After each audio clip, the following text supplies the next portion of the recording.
Well, we have an update on the Busty Lemieux debacle. As you know, folks, this is the male shop teacher who wears prosthetic breasts, but more on that in a little later. It's now into month 7.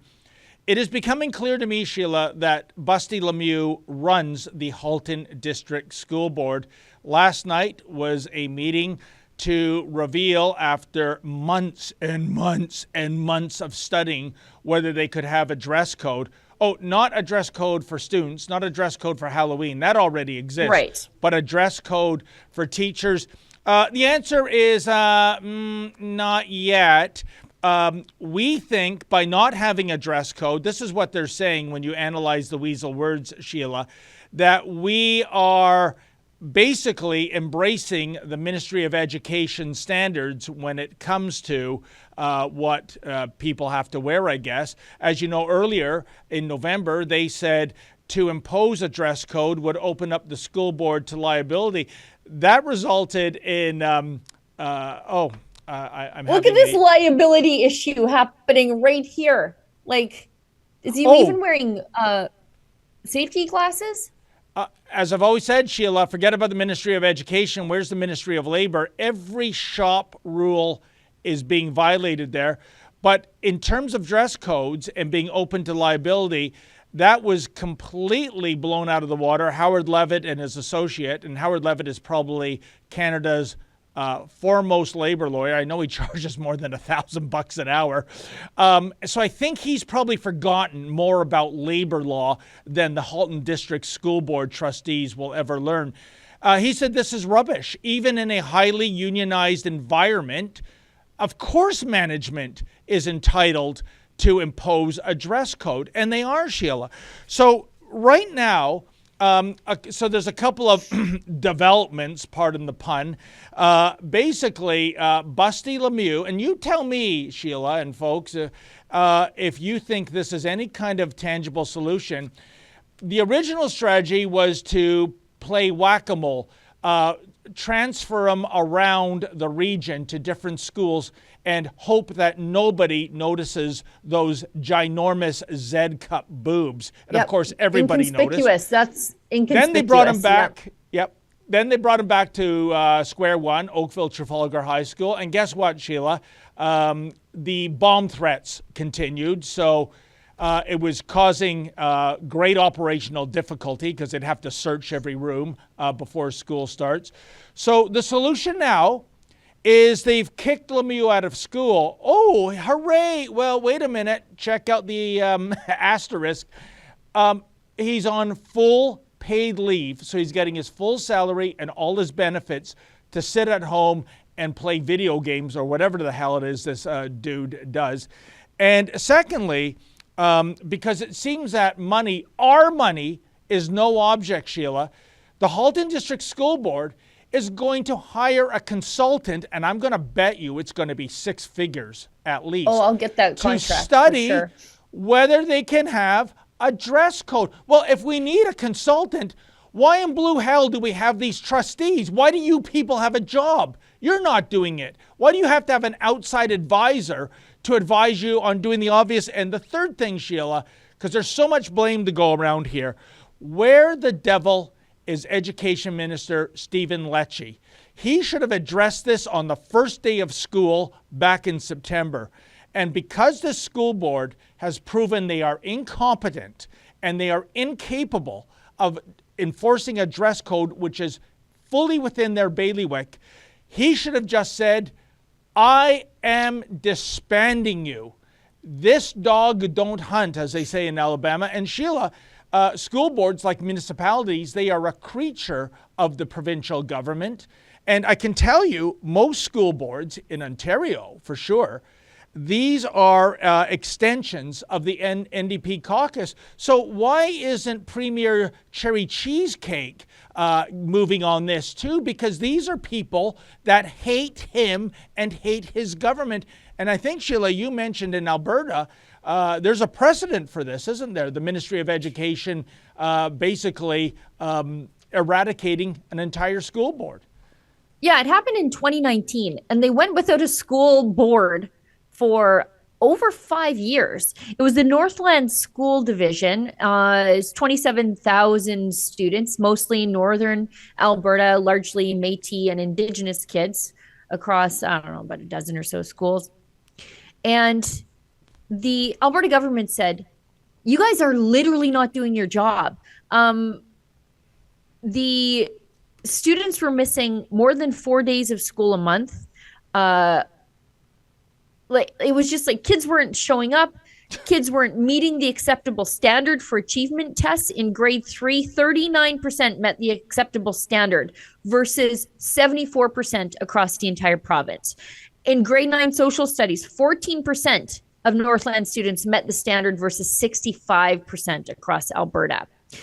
So in January of 2009, Dave Hancock fired all 23 elected trustees and just appointed a guy to run the place, citing the poor performance, declining student performance, and overall problems with governance.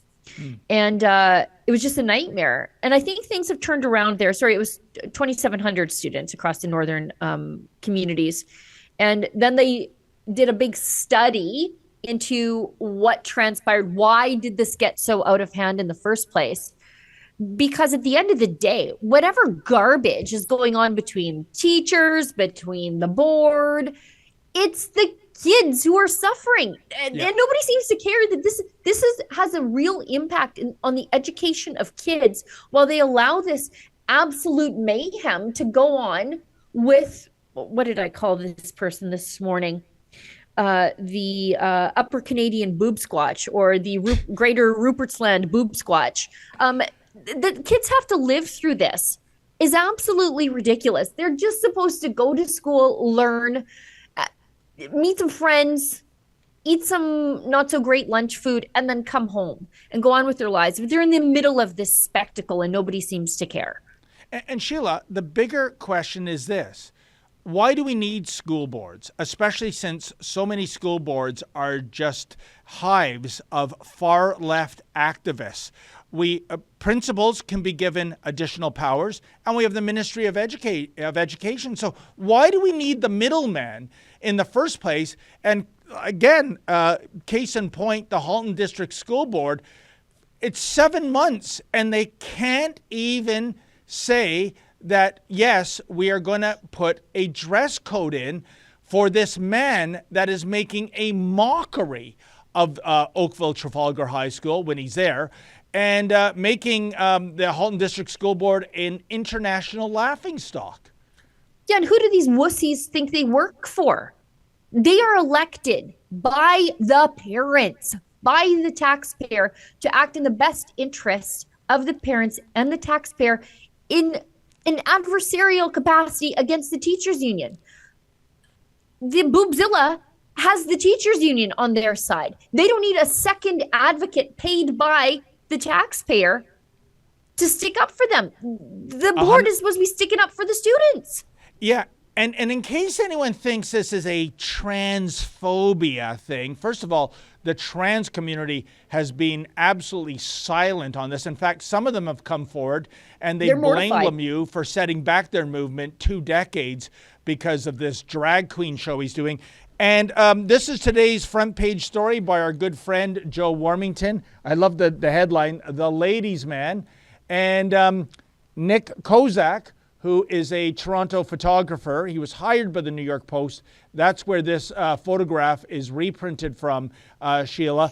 But the point is, they caught this so-called trans man, trans woman, I don't know what you would call him, caught him red-handed in full male getup, sweatpants, a gray T-shirt, a blue vest. And a couple of things happened, folks, when he was actually caught red-handed. First of all, he said, oh, no, that's not me. Okay, who is it? Well, I don't want to bring this other person into the controversy. I reached out to Jack, the journalist that wrote the piece, Sheila, and this is what he said. We saw Busty Lemieux drive into the underground parking lot at his Burlington condo. 20 minutes later, in the same make, model, and color of car, this guy came out. He was seen carrying shopping bags that his alter ego earlier on was carrying. And on top of that, he had 2 sources at the condo verify, yep, they are one and the same. I don't know about you, Sheila, that's good enough for me, right?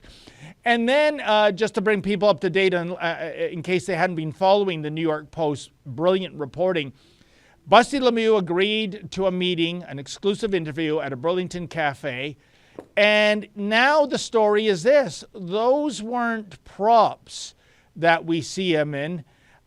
Those are actual, real mammary glands. He started developing at the age of 39.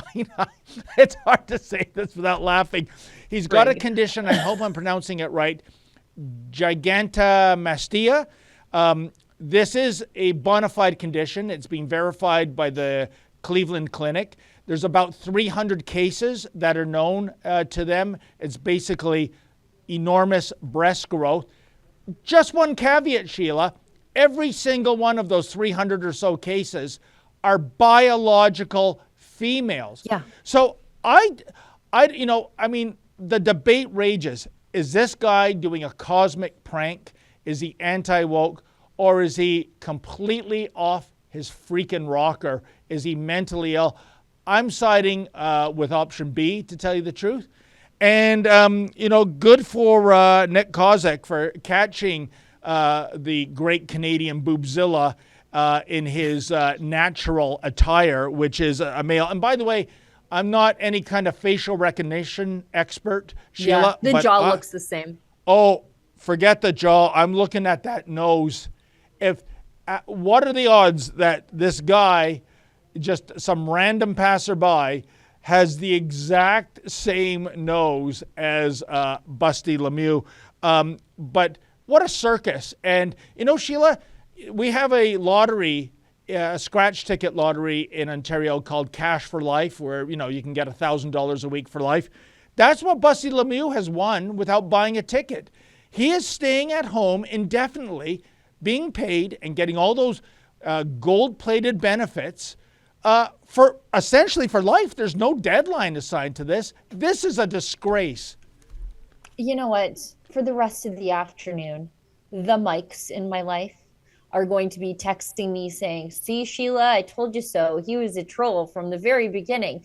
And I still am firmly in the camp that this guy is a fetishist. Because even if he had this exceedingly rare condition that does not affect biological men, and his boobs grew to some enormous size overnight, what about the bike shorts? Oh, I agree.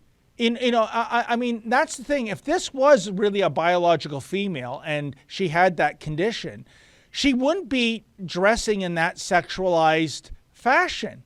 I'm sure of that, Sheila. And also, don't you think the school board has grounds to fire him?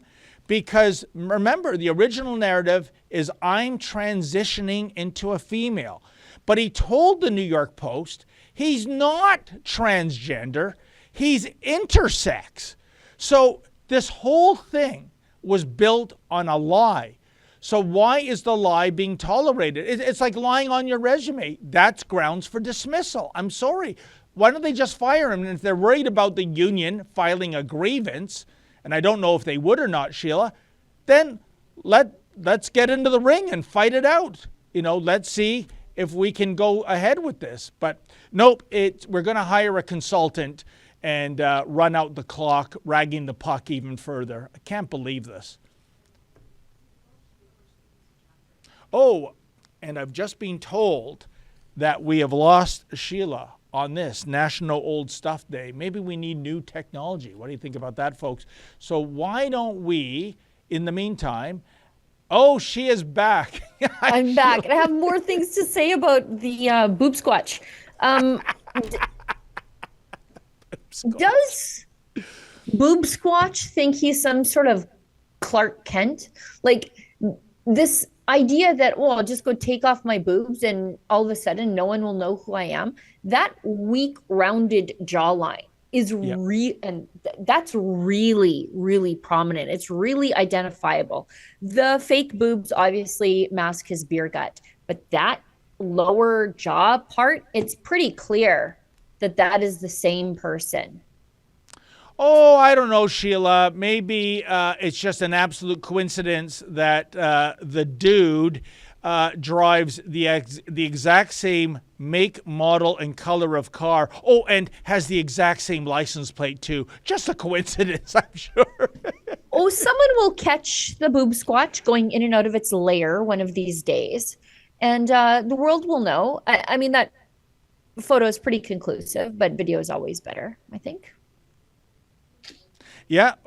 Well, in the meantime, like I said, there is a solution. Obviously, the Halton District School Board are completely incompetent and ineffectual.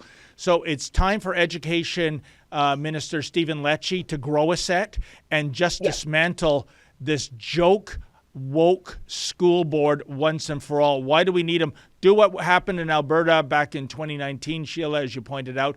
Just put one dude in charge, some guy who has, oh, I don't know, common sense, which seems to be AWOL at the Halton District School Board. But what a solution. And an act like that, firing everybody and appointing one guy to do their job, it puts the fear of God in every other school board who thinks they're just going to do all these stupid stuff and disregard the will of parents and the kids involved. You wipe out one of these school boards and say, you guys are so dysfunctional that one normal level-headed person with an ounce of common sense could get this all done. It scares a lot of people straight. Oh, and it should. And by the way, folks, I would have loved to have covered the school board last night, but as I've mentioned on previous live streams, you see, while the Halton District School Board is all in with the radical transgender revolution, and as I said earlier, this guy himself is saying he's not trans, he's intersex. When it comes to their school board, when they see someone dressed like that, you might recall our stunt we did in October where I wore the identical attire and I asked some impolite questions. Well, the school board literally runs away. They call the police and they ban me for life from their properties. We'll challenge that in court, by the way. Okay, by the way, why can't they do that with the teacher? Just do that with the teacher. Exactly. That thing they just did to you, do it with the teacher. Oh, no. Like I said, it's okay to have the kids, minors, exposed to this crap. And by the way, we understand from sources that his classes are a joke. Indeed, we have one photo of a student, a male student, sitting beside him, vaping in class. And Busty Lemieux's doing nothing. Again, isn't that a fireable offense, or at least an offense that would get a suspension? But no, Sheila, I'm not kidding when I say it. He runs the Halton District School Board. They are so woke and so scared of being called phobic, whatever the phobia is, they will bend the knee to him all the time. I think we have a picture of that, just in case you think I'm not. As I was saying before Zoom crashed, I have two mics in my life, and they're both of the same viewpoint, that this person has been a troll from the entire beginning. And I am not convinced. I think this person is like a sinister weirdo who's gaming the system to have sexual access to other people's kids to feed into his fetish. And I think he likes the attention when he's boob squatch, but not when he's just, I don't know, dad shoes or whatever I'll call him in his other life. But and Sheila, on that point, either way, I think he has trolled us all, because currently right now he's on a full salary sitting at home. Yeah. I mean, again, another example of failing upward, kind of like Emily Hillstrom, John Tory's mistress, getting a cushy gig at MLSE. I guess that's how it runs in this country these days, Sheila. You know, no bad deed goes unrewarded. But it is astonishing to me that into month 7, this is still a thing. You know, I've often said this, and I'm not trying to be mean here, or I'm not trying to be funny, but in my experience as a journalist covering school boards, it seems to me, Sheila, that the most stupid people on the planet somehow get attracted to becoming a school board trustee or a director or an employee of a school board. And here is more proof in the pudding, if you ask me. It's the most it's the most accessible unearned power that an inept person with a desire for unearned power can get access to. So it's really easy to get elected to the school board if you can just get the vote out. So if you are just someone who wants to be in charge of something, but you've never been put in charge of any, you've never earned it in another way, then get on the school board. And the thing is, the kind of people who've never earned any sort of power, never been put in charge of something before in the private sector, those are absolutely the people you do not want in charge of the school board, but that's why they gravitate to it. So that's my psychoanalysis of people who go on the school board, or about 75% of the people who end up on the school board. And Sheila, should it be that in the near future, if it is revealed that Lemieux is suffering from some kind of sexual perversion, what are these dolts on the Halton District School Board going to say then? How are they going to justify that for coming up for a year they've been protecting this guy? They'll say we need to pity this person. He's sick. Yeah. Just like minor attracted individuals, or we're no longer calling them pedophiles, right? Because they're sick. It's an illness. Right. Instead Intergenerational sex, I think it's called now, right? Yeah, instead of an evil predilection. Yeah, so they'll just say, look, you guys are a bunch of bigots because it's clear that this person is suffering. They're suffering an illness. And how dare you not be understanding of their need to use your children to feed their fetish. We should... That's a clip from something we call Rebel News Daily. It's our daily live stream hosted by my friend David Menzies, but the show also includes a rotating cast of hosts and special guests, including me. It's a great way for us to talk about the news of the day as the news is happening in an unscripted fashion, and it's an awesome way for you to interact with us as well. We stream every weekday, 1 p.m. Eastern, 11 a.m. Mountain, wherever you find Rebel News. See you there.